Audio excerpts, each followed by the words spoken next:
হাসান আপনি লিখেছেন, অনেক মানুষ হুজুরদের ধর্ম ব্যবসায়ী বলেন, এ নিয়ে কিছু বলবেন? দেখুন ভাই তানভীর, আলেমদেরকে ধর্ম ব্যবসায়ী যারা বলেন, এই চক্রটা মূলত ধর্মবিদ্বেষী।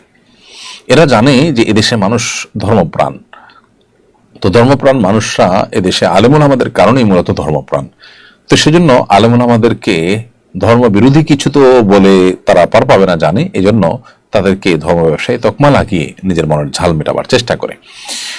এক শ্রেণীর রাজনীতিবিদরাও আলেমদেরকে ধর্ম ব্যবসায়ী বলেন, কিন্তু আপনি দেখবেন প্রকৃত অর্থে সে রাজনীতিবিদরা ভোটের জন্য, ক্ষমতা আসার জন্য নানা সময় তারা ধর্মের ব্যবহার করে, ধর্মীয় কালচার, কৃষ্টি, ধর্মীয় পোশাক এগুলোর ব্যবহার করেন, ধর্মীয় প্ল্যাটফর্ম ব্যবহার করেন।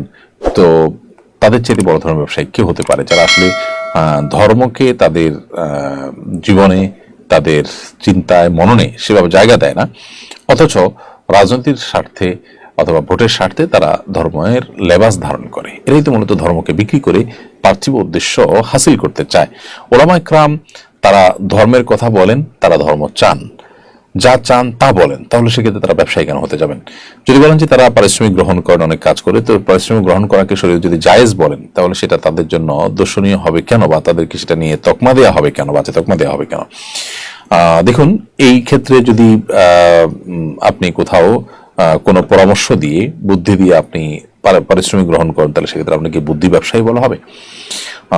এ জাতীয় আর অনেক প্রশ্ন আসে। তো যার কারণে এই তকমা আলেমদেরকে দেওয়া, এটা তাদের প্রতি অবিচার, যেটা সাধারণত ইসলাম বিদ্বেষীরাই, ধর্ম বিদ্বেষীরাই সচরাচর দিয়ে থাকে।